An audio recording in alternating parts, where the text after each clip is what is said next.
que se conecten 10:30, pero creo que sí podemos empezar porque como ya está grabándose, ellos pueden regresar a estos minutitos de la charla y no hay ningún problema. Bienvenida, Marta, qué bueno tenerte aquí para que nos comentes un poco del proyecto, del tema de la Remor, del concurso, de lo que se ha venido trabajando ahora, que nos cuentes también un poquito el tema de las derivas, de los ejercicios que han hecho con los niños también, ¿no? Que ellos han dibujado sus imaginarios de la Remor, que creo que es un tema importantísimo. Entonces, bueno, le dejo a Mario para que te presente y nuevamente bienvenida, qué bueno tenerte por aquí. Muchas gracias, Dani. Buenas tardes con todos. Como hemos venido conversando vamos, en general con vosotros, un poco, y siempre me apetece un poco volverme para atrás y retomar desde donde estamos, ¿no? Y es que el hecho en sí mismo de que nosotros vayamos soportando, sosteniendo vuestro proceso investigativo para el desarrollo del proyecto implica ser capaces de irles alimentando, proveyendo de toda la información adecuada, y desde ese punto de vista nosotros como equipo hemos planificado toda una trayectoria con unos actores, con unos fundamentales dentro de la comprensión del proceso de desarrollo del proyecto. Y entonces, repito, habíamos empezado con una introducción de un primer acercamiento desde la perspectiva del proyecto y nuestro, que lo había hecho yo sobre Valencia y toda la circunstancia del proyecto. Luego nos había acompañado Chema Segovia, quien es el responsable de los proyectos de espacio público de la Marina. Y como os había venido comentando, pues hoy nos acompaña Marta García, principal del Grupo Aranea, quien nos hará fundamentalmente el acercamiento de lo que fue en su momento el proyecto ganador del concurso. Recordar que siempre os insisto eso, porque otra vez, y perdonadme que insista tanto, creo que en este proyecto particularmente es muy importante el entender la lógica cronológica que ha tenido, puesto que el proyecto, habiendo sido ganado exactamente hace un año, en el noviembre pasado, pues apenas contratado tuvo la pandemia encima, y eso generó evidentemente toda una serie de cambios y transformaciones, y a ver si ya a manera de corolario, tal vez al final del proceso, Paco Leiva nos podría tal vez hacer un update de cómo terminó todo el proceso de diseño y todo el proceso de la puesta en realidad del proyecto, ¿no? Entonces, Marta, a la final está para hacernos el acercamiento del proyecto ganador. Decirles en general que la vinculación que nos une, como os he dicho siempre, Marta está ahora aquí como parte de Aranea, pero el concurso fue ganado en una, digamos que asociación de Grupo Aranea con el fabricante de esferas, y en el equipo en el cual yo intervenía haciendo la capa digital. Y nada, yo creo que los dejo directamente con Marta, diciéndoles que particularmente a mí con Marta me une una grandísima amistad que en muy poco tiempo ha ido de manera muy exponencial creciendo, y una magnífica complicidad en muchas cosas que estamos llevando, a veces juntos, a veces revueltos, a veces como invitados de Aranea, a veces como socios y en todas las formas que se puede. Y decirles que más allá de que ella le apetezca o no explicar su currículum, a mí me entusiasma mucho que siempre su visión, por el hecho de venir más bien del conocimiento agrónomo de los verdes, siempre tiene un punto de vista muy particular que creo que enriquece mucho todo el tema paisaje, el tema ciudad, y que cada vez me anima mucho más a trabajar con arquitectos más plurales o con profesionales más plurales, ¿no? Decirles que Marta afortunadamente no es arquitecta. Pues Marta, dale. Juan Mario, muchas gracias. Y gracias, Dani.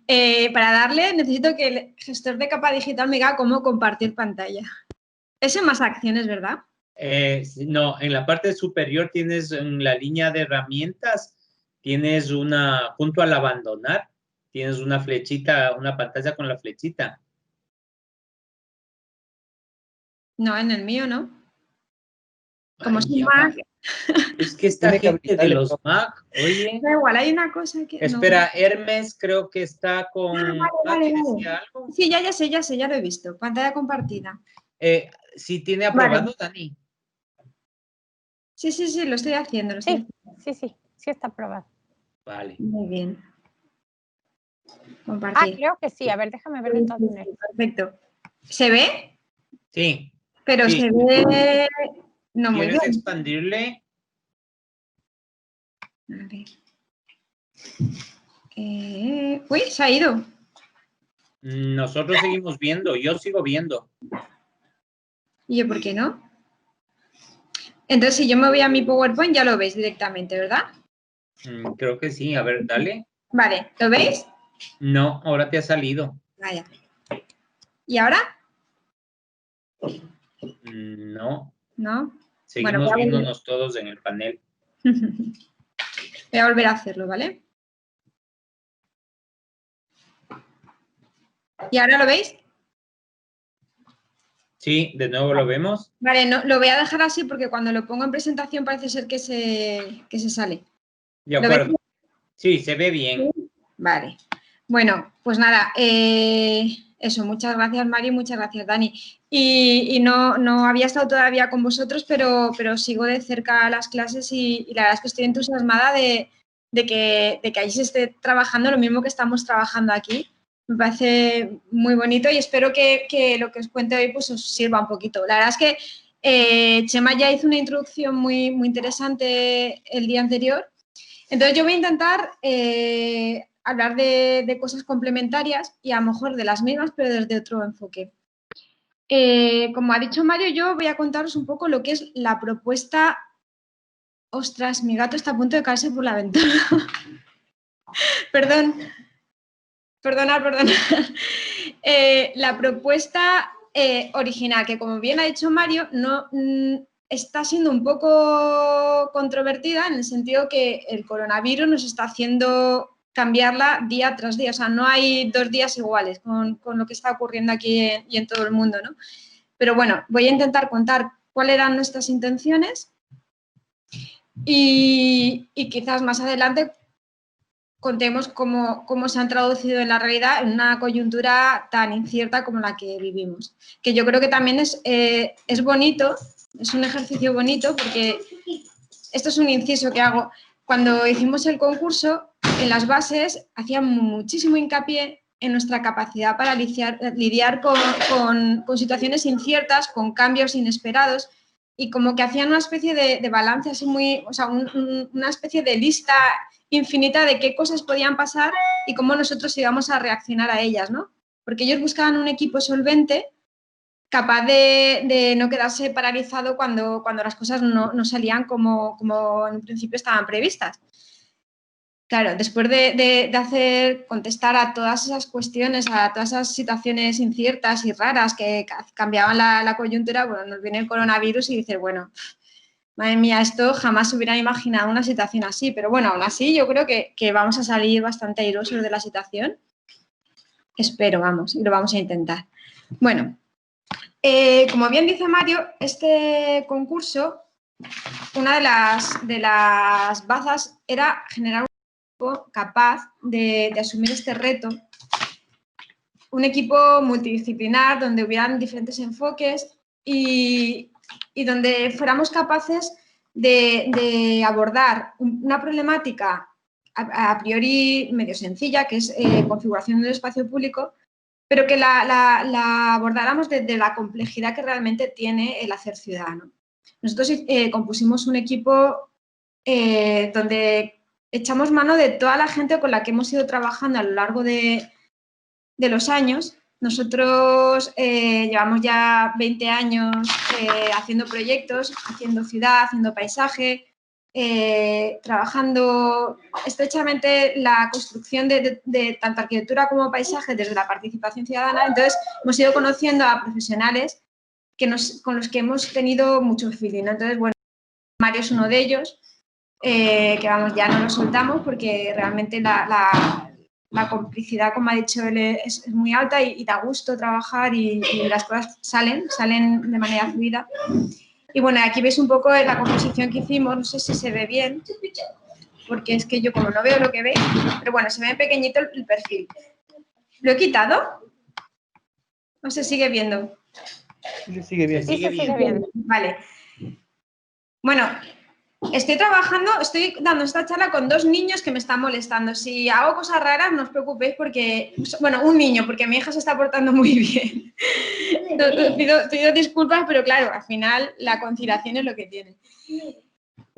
Como veis, en el punto central está Aranea. Aranea es el estudio del que yo dirijo, junto a Francisco Leiva, y me gustaría, antes de empezar a contar la propuesta ganadora, me gustaría hacer una pequeña introducción de cuál es la filosofía de Aranea, porque creo que con eso vais a entender mejor por qué propusimos lo que propusimos, ¿no? Porque va mucho en la línea en la que trabajamos.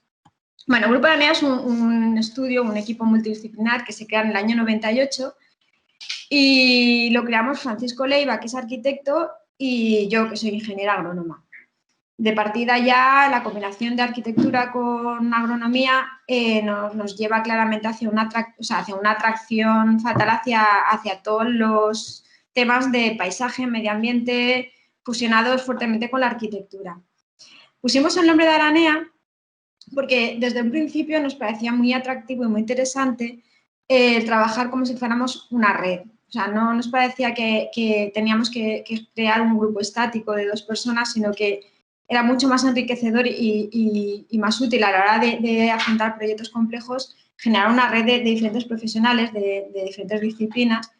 Y en aquel momento, en el año 98, todavía no estaba tan en boga el tema de la multidisciplinaridad, pero nosotros lo teníamos muy claro. También nos parecía muy atractivo el ir generando una red internacional de colaboradores que nos permitiera también enfrentarnos a retos geográficos distintos y programáticos que nos hicieran pues, exprimir un poco más las posibilidades, ¿no? de actuación sobre el paisaje.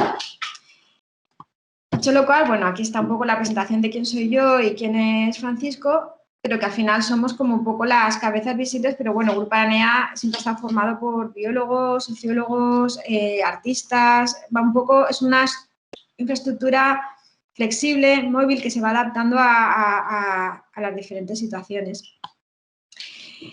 Cuando montamos el estudio, pues empezamos a hacer concursos, no teníamos padrino, no teníamos trabajo, entonces, ¿qué hicimos? Bueno, dio la casualidad que era un momento bueno de hacer concursos en España y empezamos a ir a saco por concursos de arquitectura y paisaje y tuvimos la suerte de que pues, ganábamos los concursos y esto nos permitió pues, empezar a construir obras. Aquí veis una biblioteca que se construyó, no sé, en el año 2001, 2002, una biblioteca en un pueblo cerquita de donde vivimos, en Alicante.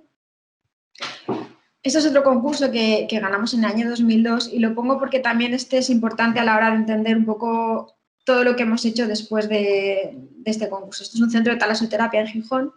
Fue un primer premio como que tuvo muy buen recibimiento a nivel nacional e internacional y luego nos permitió pues, acceder a otras cosas que luego os contaré. Es un colegio que también ganó bastantes premios porque se construyó en un momento en el que las urbanizaciones estaban colonizando todo el territorio y destrozando los paisajes y esto fue como una especie de golpe en la mesa de protesta, creando un paisaje interno donde todo rodeado de bungalows e intentamos crear un micromundo para los estudiantes que les permitiera ver otra cosa que bungalows horribles a su alrededor.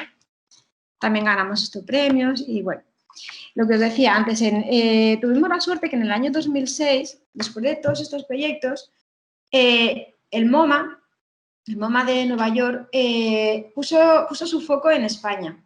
Y puso su foco en España porque justo en ese momento en España se daban unas circunstancias pues, como muy concretas, ¿no? Había como una cara y cruz de una situación urbanística que voy a intentar explicaros y que a lo mejor también la conocéis, ¿no? Por un lado, España durante décadas había construido de manera feroz todo su territorio. O sea, había hecho, bueno, el boom de la construcción estaba en uno de los momentos así álgidos. La primera línea costera se había explotado al máximo, los ayuntamientos habían ganado mucho dinero, había dinero, estábamos ahí, éramos nuevos ricos, ¿no? Y esto dio lugar a que todos los ayuntamientos quisieran hacer proyectos públicos representativos de su pueblo, de su ciudad, y pudieran gastarse mucho dinero en grandes obras. Esto hizo que arquitectos de todo el mundo, los mejores arquitectos del mundo, vinieran a España a construir, porque había dinero y todos querían tener su obra de reconocido prestigio y salir en los periódicos y hacer el efecto Guggenheim, ¿no? De cambiar a su ciudad como una gran obra de un gran arquitecto. Bueno, pues el MoMA de Nueva York, Terence Riley, que fue el curator de esta exposición, vio que en España estaba ocurriendo algo, que había una nueva arquitectura que, por otro lado, aunque no lo decían en la exposición, contrastaba mucho con la arquitectura real que se estaba haciendo a pie de calle, ¿no? Con esa dispersión, esa mancha de aceite de promociones ajenas al paisaje que iban destruyendo toda la identidad de los territorios de España. Bueno, pues nada, se organizó una exposición en el MoMA de Nueva York que fue muy sonada, que se llamó On-Site, Nueva Arquitectura en España, donde se mostró esta arquitectura de foto y de boom. Y tuvimos la suerte de que, no sé cómo, alguien se fijó en nuestro proyecto de Gijón, el Centro de Talasoterapia de Gijón. Y nos colamos allí, no sé, éramos súper jóvenes, apenas habíamos construido casi nada, pero en el año 2006 nos fuimos a Nueva York a codearnos con Zaha Hadid, con Chipperfield, con todos, con los más reconocidos del mundo, pues ahí estamos. Y encima tuvimos la suerte de que el proyecto cayó en gracia y fue portada del New York Times, de todas las revistas, cogieron como el símbolo de la exposición. ¿Por qué cuento esto? No lo cuento para hacerme la chulita ni presumir. Lo cuento porque gracias a esto tuvimos la suerte de que de repente nosotros que éramos un estudio pues de local, o sea, no éramos ni de una gran ciudad, ni tampoco teníamos padrinos que nos impulsaran. Pues bueno, de repente la gente creía en nosotros y nos hacía caso y nos escuchaba, y lo que nosotros proponíamos pues ya no era estos flipados hippies, sino que, bueno, vamos a escucharles, ¿no? Vamos a ver qué proponen. Entonces, aprovechamos este momento de credibilidad y empezamos a promover acciones participativas que buscaran cambiar un poco la dinámica destructora del urbanismo demoledor que había en España en ese momento. Nosotros durante años habíamos compartido o colaborado con gente que se estaba enriqueciendo haciendo planes parciales, planes generales, que destrozaban totalmente el patrimonio paisajístico, natural y medioambiental de todo el territorio español. Y queríamos poner nuestro grano de arena para contribuir en contra de esto, ¿no? Para intentar que la gente se diera cuenta de que, vale, se podían enriquecer momentáneamente, pero que esto les iba a llevar a una pobreza futura que no iban a poder, o sea, que ya no iban a tener el recurso que eran esos paisajes, esos valores, ¿no? Esa identidad, ¿no? Porque al final, supongo que en todos los países ha pasado un poco, pero en España se ha construido sin tener en cuenta en ningún momento los valores del lugar. O sea, lo mismo daba construir en unos bancales que al lado de la playa, que en un gran llano desértico. O sea, todo se hacía igual. Se hacía tabula rasa y se construía. Con lo cual, al final, los paisajes se convertían en idénticos y se perdía todo vínculo con la historia, con el territorio, con la memoria, ¿no? Pues bueno, no me voy a enrollar mucho, perdón. Empezamos a hacer talleres que se llamaron PHs, Paisajes Habitados, que recorrieron toda España, intentando demostrar que había otras maneras de construir, otras maneras que tuvieran en cuenta a la gente, a la ciudadanía, y que tuvieran en cuenta la identidad de los lugares, la identidad tanto medioambiental como la identidad de las historias, de las narraciones, de cómo se vivía en esos sitios y sobre todo la identidad paisajística. Entonces, nada, recorrimos los paisajes de España, hicimos talleres, cambiamos un poco las circunstancias, también trabajamos mucho el tema en Alicante, que es nuestra ciudad, intentamos también cambiar las cosas con una asociación que se llama la Canactesan y sobre todo introducimos la participación ciudadana en todos nuestros proyectos, nos la pidieran o no, porque entendíamos que un proyecto público, si no tiene el apoyo de la ciudadanía, pues al final es un proyecto que va a fracasar porque la gente no lo entiende. Y bueno, esto es un proyecto de un parque donde hicimos el trazado de los caminos con la gente y no me enrollo más porque Mario me va a reñir. Esto es un poco cómo entendemos nosotros la arquitectura. Aquí voy a pasar muy rápido unos proyectos donde se puede ver un poco este cariño hacia los paisajes, este cariño hacia la identidad de los lugares. Y luego ya voy a pasar al tinglado. Paso rápido, ¿vale? Mario, tú puedes decirme si me enrollo mucho, ¿eh? Marta, te estás enrollando mucho. Yo me la he dicho por WhatsApp, o sea que... No, está bien. Yo creo que la manera como has contextualizado está bien. Lo que pasa es que sí es una pena que los chicos están un poco apurados de tiempo y así a mí sí me gustaría que quede algo de tiempo a ver si te pueden preguntar. Dicho lo cual, yo te sugeriría que sobre todo apuntes al partido fundamental del tinglado. Sí. Es decir, lo de los narradores y de tal, creo que eso es la base. Venga, voy a pasar ya a esto. Bueno, aquí veis un poco, pues eso, cómo entendemos la participación ciudadana y voy a Valencia. Mario, te vas a poner nervioso porque voy a hablar un poquito de Valencia antes de hablar del tinglado. Pero no, yo contigo ya no me pongo nervioso de nada. Bueno, ya Chema os explicó bastante mejor que yo un poco la coyuntura de la ciudad de Valencia y lo que se ha vivido en las últimas décadas, bueno, o en los últimos siglos. Yo solo quiero puntualizar algunas cosas. Bueno, Valencia es una ciudad, como bien os explicó Chema, fue una ciudad amurallada, rodeada por una huerta histórica que ha sido reconocida como patrimonio, no sé si, o sea, tiene todos los reconocimientos de patrimonio mundial porque ha heredado toda la tradición del regadío musulmán, bueno, tiene un montón de valores. Es una ciudad que no está abierta al mar. Durante muchos años ha sido una ciudad ajena al mar, sin embargo, como bien os dijo Chema, durante los últimos siglos sí que se ha abierto hacia el mar y cada vez más. Y es una ciudad que durante 5 siglos fue la capital de un reino, el Reino de Valencia, y eso ha dejado todo eso ha dejado unas capas en su estructura, unas capas en su paisaje urbano, que la han hecho una ciudad absolutamente singular, una ciudad de gran belleza, con un patrimonio arrebatador y con un carisma, bueno, impresionante. Dicho esto, después de echar tantas flores a Valencia, quiero poner solo un ejemplo de lo que ha pasado en las últimas décadas. Bueno, Valencia, por ejemplo, una de las cosas que la identificaba es su cerámica. El centro histórico de Valencia, cuando caminabas por él, tú mirabas hacia arriba y debajo de cada balcón estaba la cerámica de Manises, que era una belleza, bueno, era una ciudad muy alegre, llena de colores. Pues bien, todo esto, aquí es el mercado de Valencia, también se puede ver la cerámica que la caracterizaba. Uy, se me ha ido el PowerPoint y he abierto otro que no era. Bueno, pues lo voy a decir de palabras si no me enrollo. Bueno, todo esto,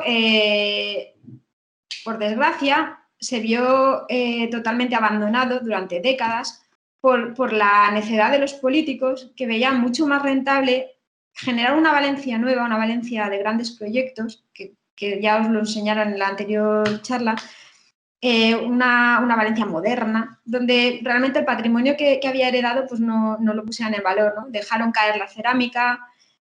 Cuando yo estudiaba en Valencia en el año 95-96 paseaba por el casco histórico, que es uno de los cascos históricos más grandes de Europa, y parecía estar en Bosnia, parecía estar en una ciudad bombardeada. Solo se veían solares, incluso veías que habían aparecido alguna ruina y rápidamente lo enterraban para que nadie pudiera ponerla en valor. Era una lástima tremenda porque los políticos preferían hacer grandes proyectos donde llevarse dinero, donde hacer la corrupción y donde dejar un poco cegados a la ciudadanía con sus faraónicas obras, ¿no? ¿Qué pasa con esto? Pues bueno, que poco a poco la Valencia con identidad se dejó de lado, se fue borrando y lo mismo ocurrió en el lugar donde nosotros estamos actuando. La Copa América, la Fórmula 1 fueron como transformando ese paisaje y entonces dejándolo desprovisto de toda la memoria que lo hacía especial. Nosotros partimos en la propuesta del concurso, partimos de un concepto muy claro, ¿no? Y es que un sitio se convierte en lugar cuando tiene historias que recordar, cuando la gente lo mira y le dice, más allá de la forma física, pues le evoca como recuerdos, le evoca historias, le evoca vivencias. Yo creo que todos vosotros lo tenéis claro, ¿no? Hay, por ejemplo, una esquina, yo tenía una esquina en mi patio del colegio donde nos reuníamos todas las amigas y esa esquina era totalmente distinta a las demás porque ahí habíamos vivido, habíamos pasado momentos buenos, malos, nos habíamos reído, pues siempre será la esquina, ¿no? Que no tiene nada, tiene historias, tiene recuerdos, tiene narraciones, tiene experiencias, vivencias. Entonces, nos parecía muy importante partir de este concepto y a partir de él empezar a construir de manera paralela, de manera sincronizada, una propuesta física que mejorara el espacio urbano y una propuesta mental, o sea, cómo podíamos nosotros, mediante acciones y actividades, reconstruir esa memoria perdida, ¿no? Porque los mayores sí que tenían todavía como muy claro, ¿no? Qué cosas habían ocurrido en ese puerto, en ese antiguo puerto de Valencia y qué vínculos tenía con los poblados marítimos del entorno. Pero la gente joven, para ellos ya la Marina era el sitio ese donde venían la gente rica a ver la Fórmula 1, los que podían pagárselo, o los grandes, sí, las familias de bien a la Copa América o que lo veían en la tele, y que ahora se habían convertido en grandes carreteras en mitad de un puerto, ¿no? Entonces nosotros planteamos como fuerza de nuestra propuesta la narración y la reconstrucción de esa memoria y la construcción y la fabricación de nuevos relatos, nuevas vivencias que nos ayudarán a construir un vínculo con ese lugar. Porque un lugar vivido, un lugar recordado, creemos que es un lugar querido y a la vez un lugar respetado. Nosotros partimos de un poco de rebuscando los relatos que habían en ese lugar, ¿no? Y bueno, nosotros tenemos la suerte de que hay como grandes artistas que han dejado su huella y que han dejado su memoria de cómo se vivía en ese sitio y de todo lo que había ocurrido ahí. Por ejemplo, Blasco Ibáñez en su libro Flor de Mayo. O, bueno, Eduardo Escalante es un escritor valenciano que contaba historia de los pescadores, de las agricultoras y, bueno, te recreaba un poco el ambiente de esos lugares. O, bueno, los maravillosos cuadros de Joaquín Sorolla que captaban la luz, toda la historia de las pescadoras. Y bueno, la memoria oral, por supuesto, las historias que nos llegaban por parte de los ancianos, de la gente más mayor, que había vivido pues, momentos duros en ese lugar y también momentos buenos. Entonces, planteamos una secuencia, una concatenación de acciones que fueran, por un lado, trabajando, como he dicho, la memoria, los relatos, y por otro lado, la construcción física de ese lugar para mejorarlo. Nos pareció o sea, paralelamente a esta construcción, a estas acciones, nos parecía que era importante nosotros ser activos en la generación de los relatos. Y por eso decidimos que tenía que haber como 4, en principio, nada más comenzar, tener 4 narradores que fueran relatando todo lo que iba a pasar durante el proceso de placemaking del tinglado, del entorno del tinglado. Elegimos un dibujante, una fotógrafa, un artista sonoro y un escritor. Y la idea era que esos 4 actores narradores fueran relatando todo lo que estuviera pasando allí, todo lo que captaban del lugar, un poco a tiempo real, con las herramientas que tenemos actualmente de las redes sociales, ir generando esa nueva, ese ideario, ¿no? de lo que es la marina y cómo se vive, todo, cómo se disfruta, cómo se entiende, ¿no? Aquí no se ve nada, pero bueno, voy a entrar un poco en detalle, si me deja Mario, en cuáles fueron las fases y las acciones que planteamos para conseguir estos objetivos que contaba hace un momento. Bueno, aquí veis un poco cómo el narrador dibujante empezó ya a recrear esos escenarios, ¿no? de la marina. Entonces, nuestra propuesta se planteaba, se basaba sobre todo en 4 fases. La fase 0 era simplemente hacer un estudio de la situación de partida, pero la fase inicial real era esta reconexión. Esta reconexión es tanto con el lugar como con el entorno y con sus historias, ¿no?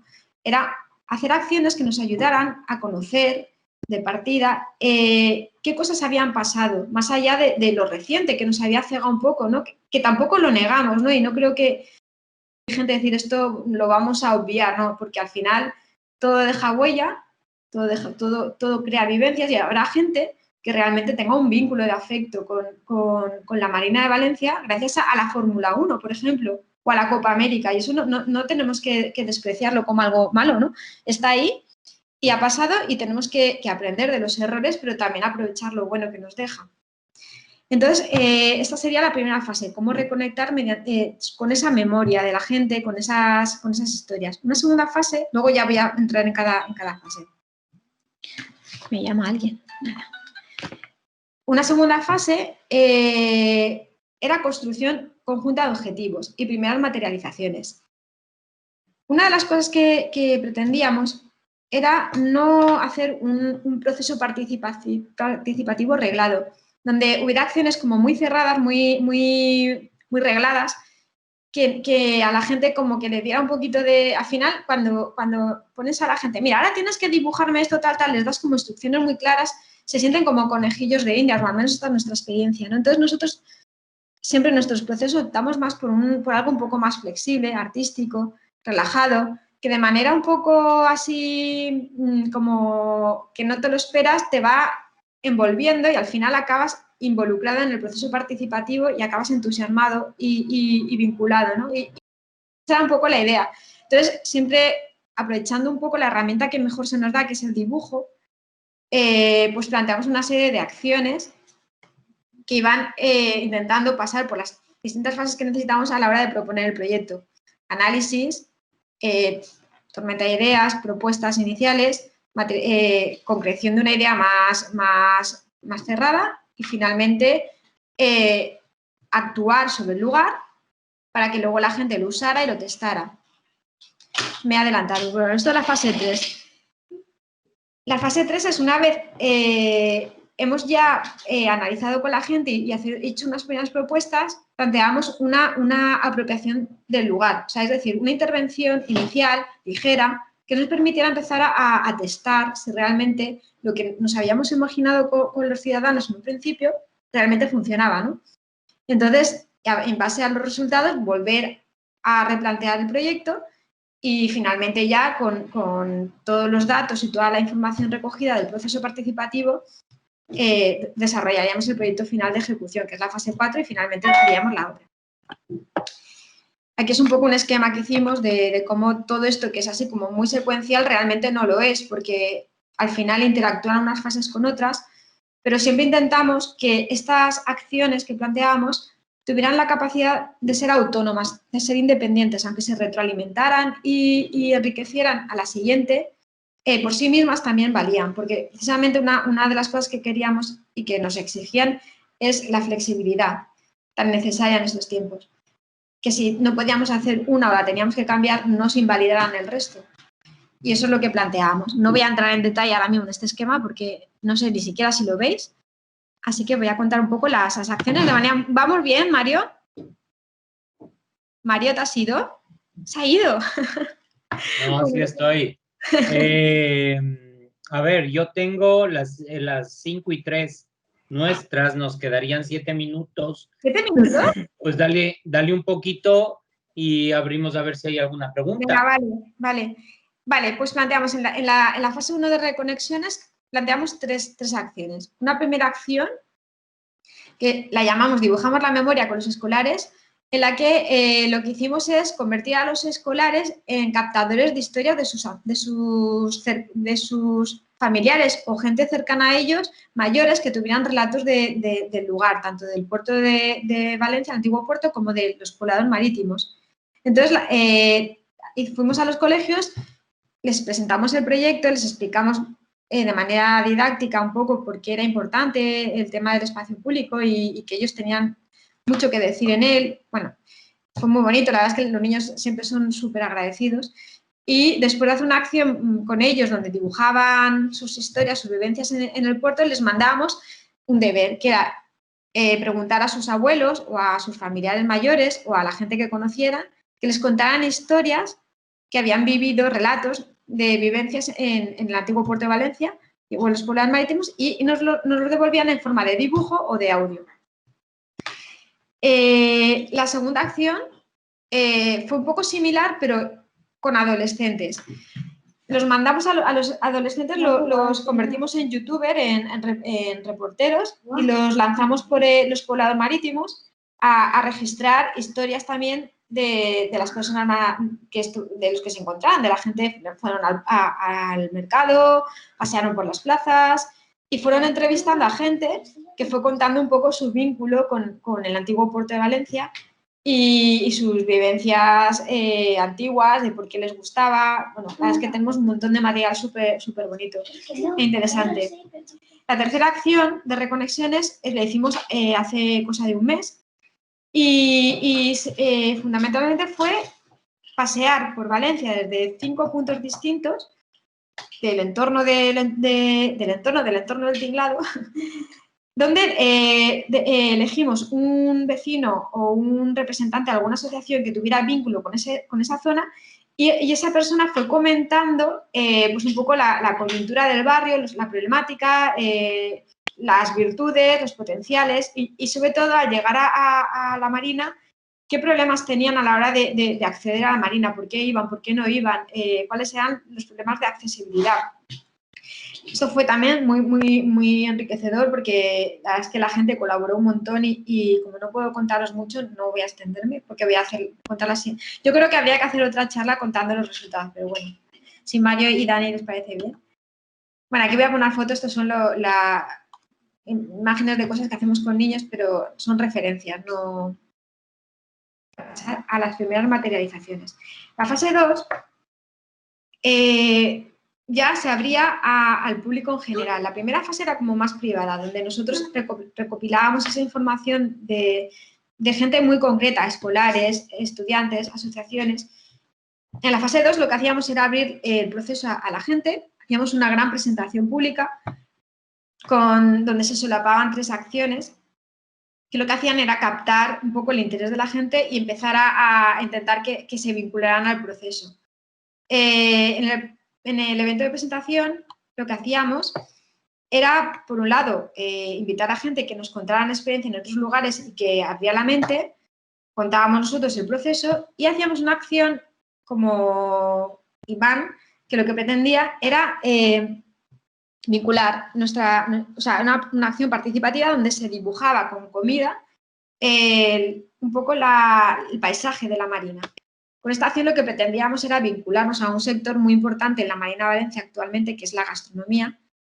También nos interesaba mucho traer ingredientes exóticos de gente que ha venido a vivir a la Marina y es de otros lugares del mundo, y sobre todo empezar a interactuar sobre un paisaje gastronómico que os voy a enseñar alguna imagen, que lo hemos hecho ya en alguna ocasión, y genera como un ambiente muy distendido, muy relajado y muy propicio para el debate y empezar a tener esas primeras ideas, esas primeras tormentas de ideas. Al final el dibujo hecho con comida se come, porque es una pena tirarlo porque está muy bueno. Bueno, hecha la presentación, la siguiente acción que hacíamos era las coreografías dibujadas. Mediante una especie de gran bastidor circular, donde había donde se forraba con papel de dibujo, intentábamos ir ocupando diferentes puntos alrededor del tinglado de manera que la gente se fuera acercando, aproximando y se convocaría también a gente que le gustara dibujar y empezaríamos a interpretar el paisaje que nos rodeara y a ver cómo se está en ese sitio. O sea, la idea era ir moviendo este gran bastidor y un poco analizando cada lugar y recogiendo ese análisis en el dibujo. Aquí veis un poco, esto lo hicimos también en otro taller. Este es el gran bastidor y la gente pues va dibujando lo que ve o lo que se imagina o lo que propone. Y dentro se planteaba poner una piscina toys porque esperábamos hacerlo en buen tiempo, que también ameniza mucho, ¿no? Y luego, paralelamente, se empezaría a trabajar sobre un plano un poco más serio y volcar las primeras ideas de la gente.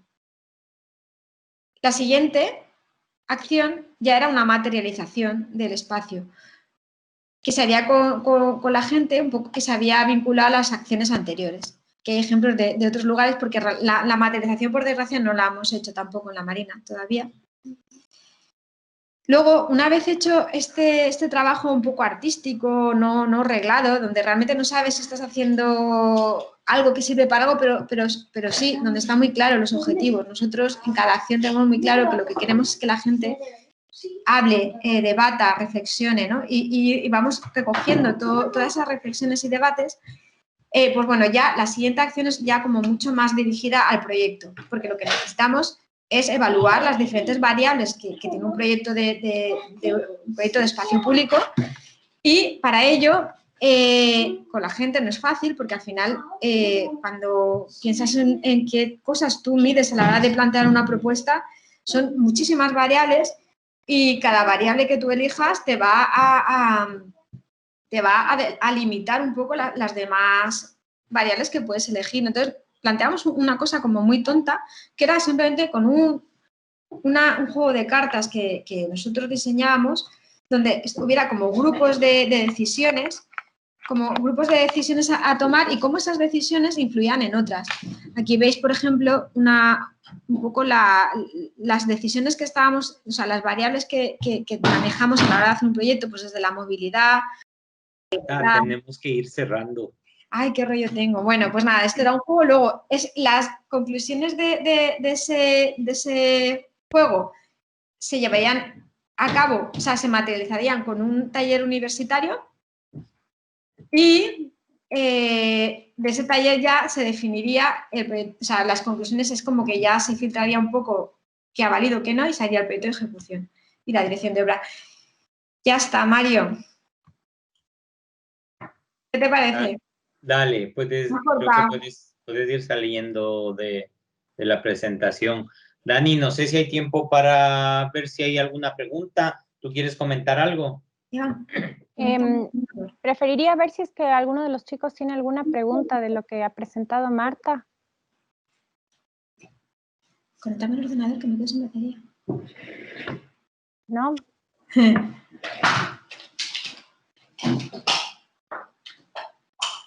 Bueno.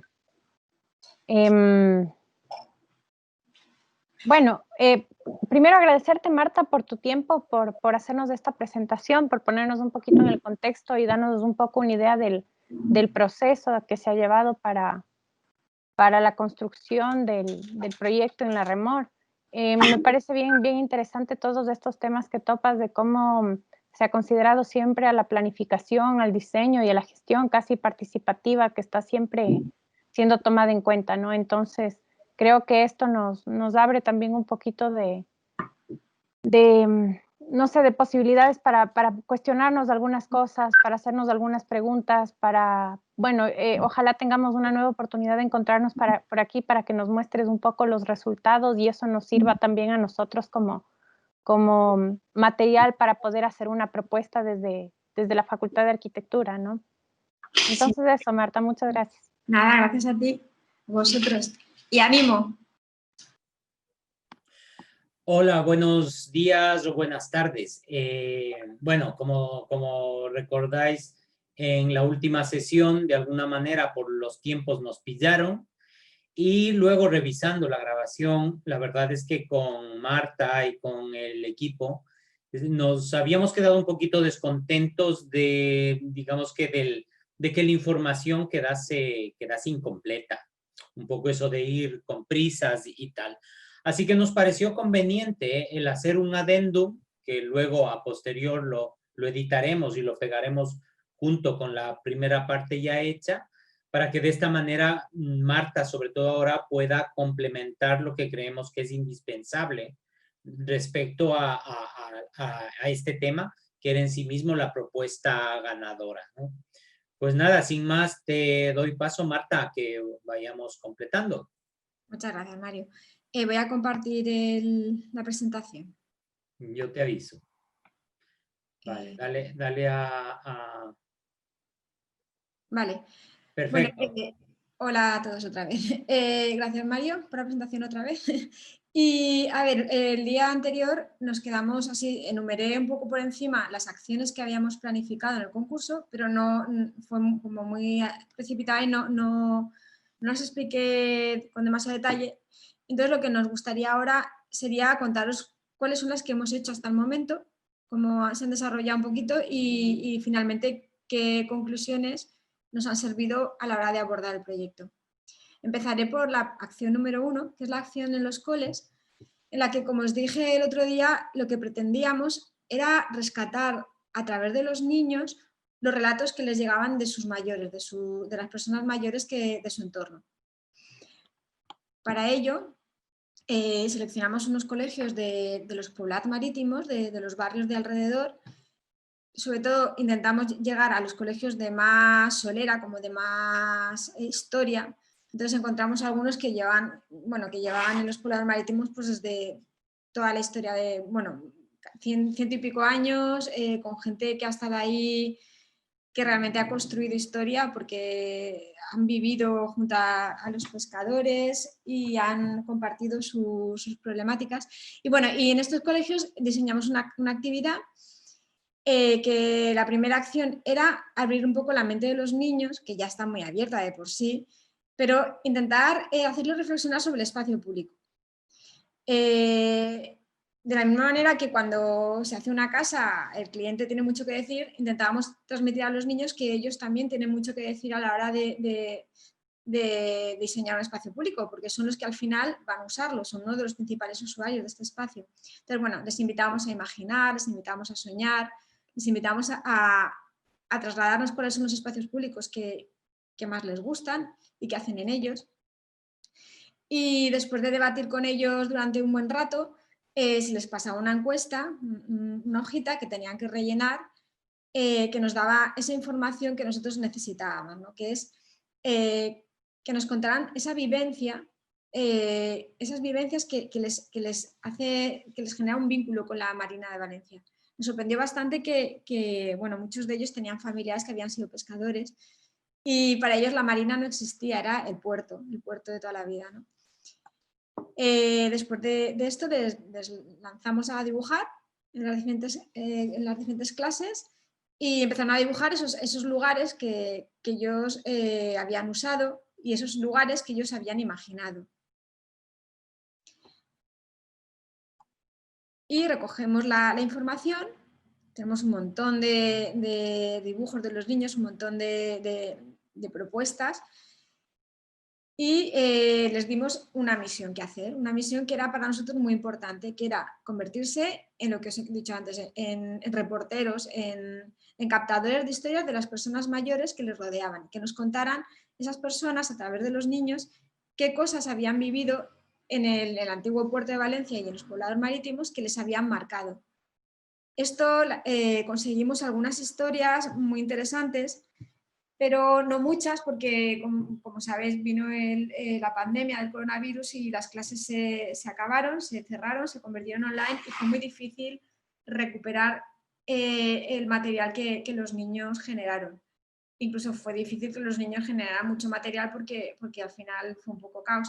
Hay una historia que sí que a lo mejor os sirve y que nos parece bonita, y es la historia que es recurrente, que mucha gente con la que hablamos nos transmite, y es la importancia de un lugar que había dentro del puerto, del antiguo puerto en el mar, que era la Chitá. La Chitá era una especie de espigón, pero espigón isla, donde la gente iba a pasar el rato allí, había unas barcas que llevaban a los vecinos, a los que querían ir, la gente iba a pescar, iba a merendar, y entonces las barcas estas tenían un horario y bueno, si perdían la última barca, pues la gente se tenía que quedar a dormir allí. Y esto es una cosa que la gente lo evoca con muchísimo amor. Entonces eso nos parece interesante a la hora de abordar el proyecto, el intentar quedarnos con esa idea de la magia que tiene una especie de isla en mitad del puerto de Valencia, que actualmente no existe, pero no sé, es una de las cosas que a nosotros nos ronda en la mente y que quizá sí que reproduzcamos al final en el proyecto. La siguiente acción que hicimos, que fue un poco paralela a las del colegio, fue trabajar con los estudiantes de uno de los principales institutos del barrio. Se llama el Instituto del Grau. Es un instituto que tuvimos la suerte de que tenía una FP, una formación profesional de audiovisual. Entonces, enseguida nos ayudaron un montón, se volcaron en la acción y nos abrieron las puertas de todas sus aulas. Y entonces enseguida les explicamos a los chicos, a los diferentes niveles, que lo que queríamos es que ellos fueran youtubers, que se fueran reporteros, que se fueran al barrio, lo inundaran y hicieran entrevistas a la gente que se encontrara, de todas las edades, y nos contaran pues eso, qué vinculación tenían con la Marina, a qué iban a la Marina, qué historias les recordaban del pasado, qué elementos les parecían significativos. Toda esta información está recogida, la tenemos recogida y está a vuestra disposición porque seguramente de ahí podréis también coger ideas para vuestra propuesta. Luego Mario os facilitará el enlace para que podáis, si lo queréis, que podáis visualizar ahí desde entrevistas grabadas en vídeo. Esto, por ejemplo, es una entrevista que se hizo a un mercader, desde el mercado del Grau. Ahí se fueron los alumnos y grabaron a la gente que está trabajando allí, que fueron encantadores y bueno, enseguida se volcaron a contarnos sus historias. Y bueno, por la calle, a la gente de las tiendas, a la gente que paseaba. Todo esto está a vuestra disposición si lo necesitáis. La siguiente acción que tuvimos que desarrollar de una manera un poco distinta a la planificada inicialmente fueron las coreografías dibujadas.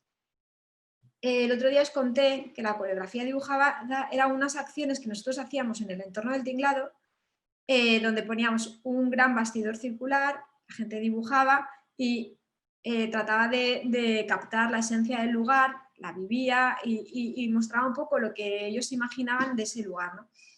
Esto, desgraciadamente, no se pudo hacer tal cual estaba planificado por el coronavirus. Y entonces, en vez de decir, bueno, vamos a esperar a que acabe, como queríamos hacerla y nos parecía súper necesario empezar a poseer un poco, a colonizar el lugar, aunque fuera de manera digital, pues bueno, hicimos una coreografía digital.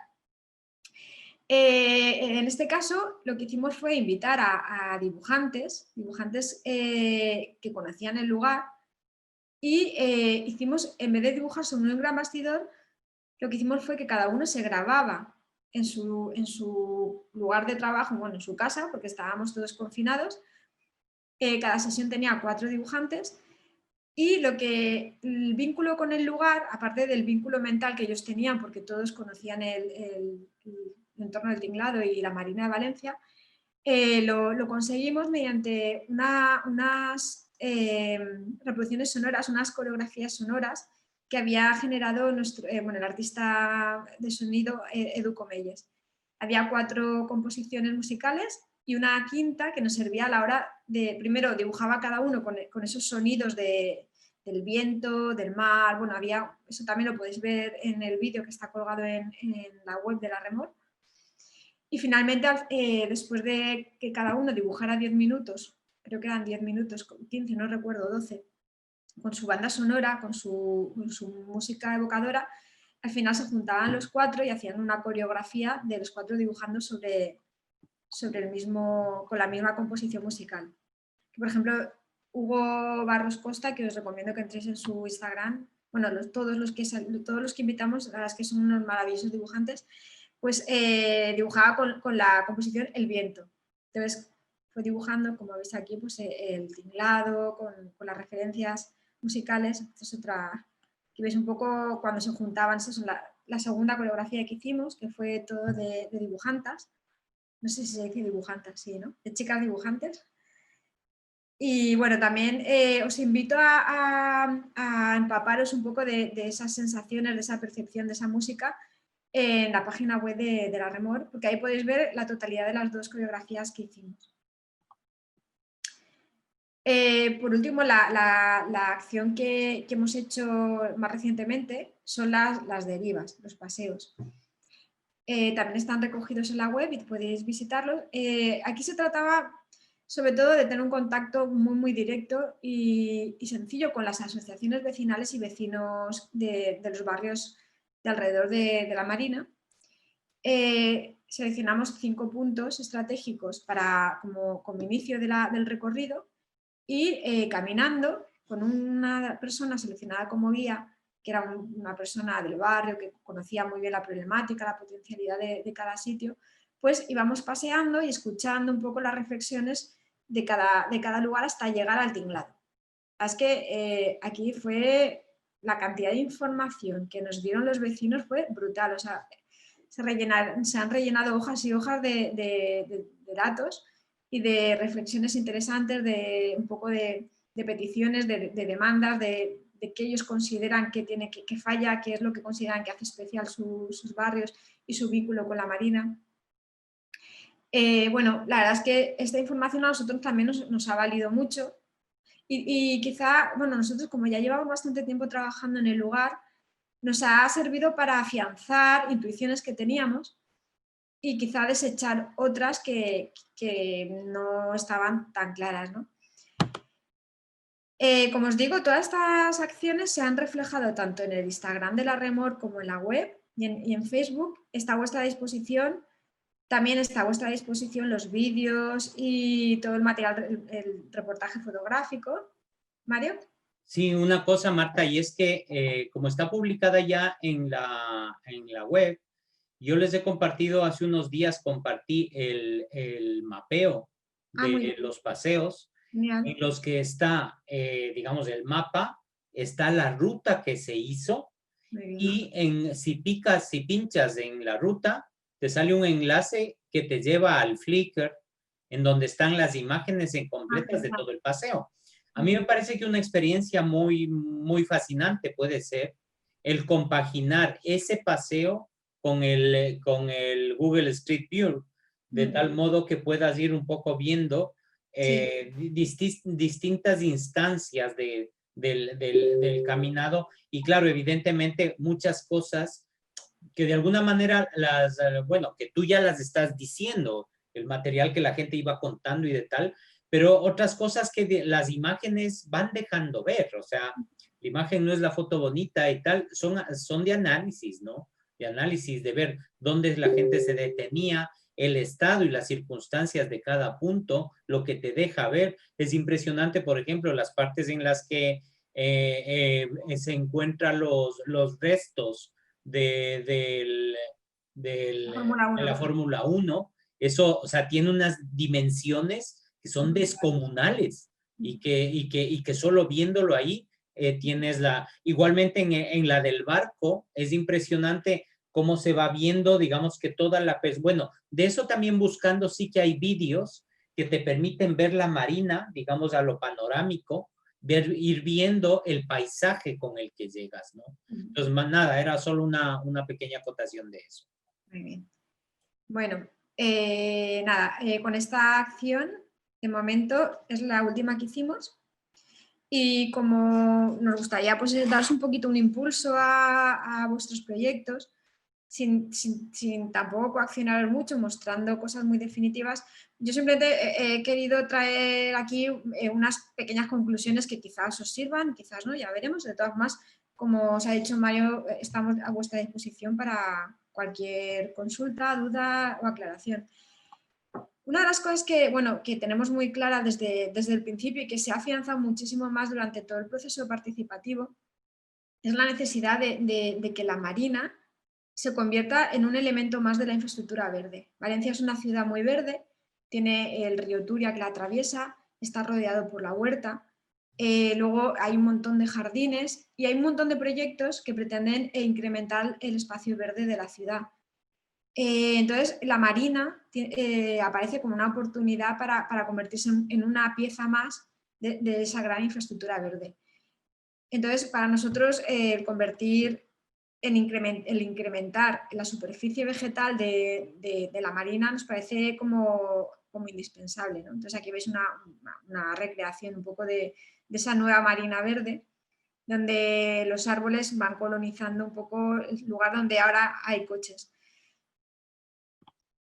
Otro de los elementos claves de este proyecto es recuperar la conexión con la ciudad. No recuperarla, sino mejorarla y hacerla real. Es un reto histórico bueno, que siempre se ha escuchado a lo largo de las décadas de la necesidad de conectar Valencia con su mar. Y bueno, hay una gran vía, que es la Avenida del Puerto, que es como el enlace natural de lo que es el centro de la ciudad de Valencia con los poblados marítimos y con su mar, con el puerto.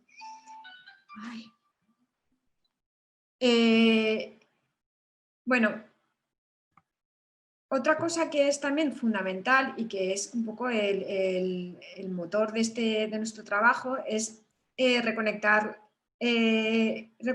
con la identidad del lugar. Eso he hablado ya mucho en la anterior sesión, pero quiero volver a recordarlo aquí porque ya me gustaría dar una visión un poquito más concreta, más práctica, ¿no? Hay, por ejemplo, elementos del patrimonio que hemos ido descubriendo que no existen actualmente, pero sí existen de manera muy viva en la memoria de la gente, que nos pueden ayudar a reconectar con la identidad del lugar y a reconectar con la ciudad de Valencia. Por ejemplo, sin ir más lejos, tenemos la Escalera Real.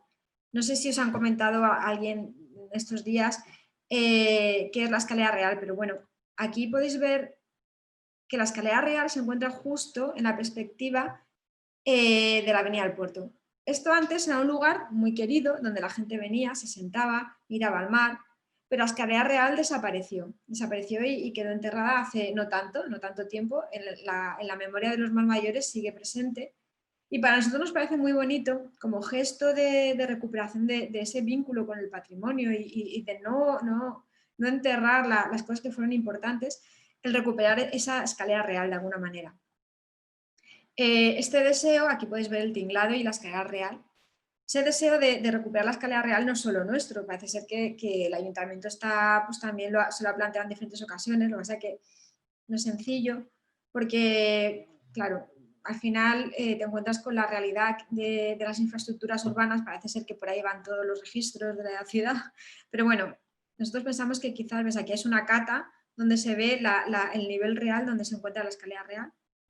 Y aquí es una recreación que hicimos donde se ve un poquito nuestra propuesta del proyecto y se ve cómo nosotros recuperamos esa Escalera Real haciendo un gran corte en el actual pavimento, recuperando un nivel de agua mínimo y dejando la Escalera Real como lugar de encuentro y de llegada al mar.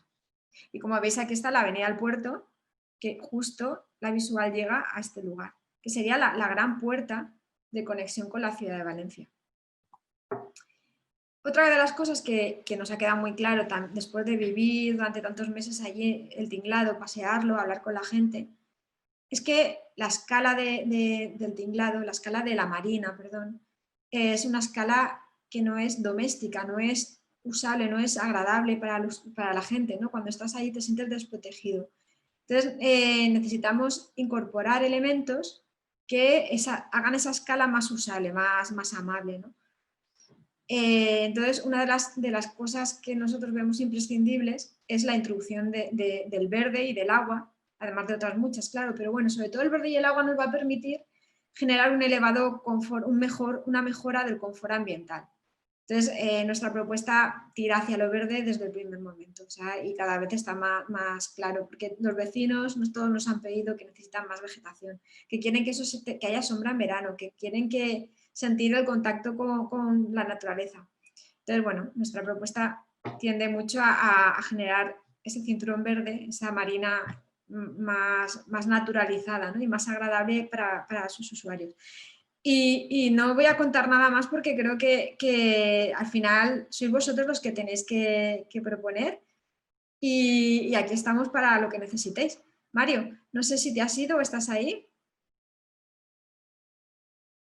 No te oigo. Estoy, no me voy.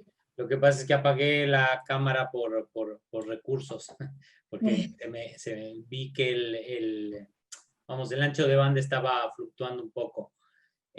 ¿Has terminado entonces? Sí. Pues yo creo que nada más. ¿Sales de la presentación, Marta? Sí. Pues yo creo que los chicos, yo creo que ha sido explícita. Yo creo que merece la pena incidir en algo que creo que es importante explicarlo, ¿no? Y es que evidentemente nosotros también estamos a propósito dejando determinados silencios por dos razones fundamentales. La primera, porque como os será obvio, lo nuestro responde a una relación contractual. Y como más de una vez os hemos explicado, por la pandemia, como veis, muchos de los procesos que teníamos pensados, pues han tenido un brusco parón o una dramática transformación que creemos que a objetivos académicos no tiene sentido que nosotros ahondemos en explicarles, en contarles, porque no enriquece académicamente. Nosotros pensamos que académicamente es suficientemente vasta la información que os hemos entregado como para imaginar, como para poder inspirar y sobre todo como para poder elaborar propuestas, ¿no? Entonces, la verdad sea dicha es que nosotros desde lo que fue en su momento el concurso y lo que está haciendo hasta a día de hoy, pues la realidad del proyecto, nos quedaríamos hasta ahí. Y con eso pues les agradecemos mucho y os recordamos que continuaremos en el siguiente vídeo dentro de las clases ya programadas, que adicionalmente os estén, digamos que alimentando con imágenes, con repertorios, con ideas, insisto, como siempre, para conducir las cosas hacia lo que es un ejercicio académico, ¿no? Pues muchas gracias. Gracias. Hasta luego.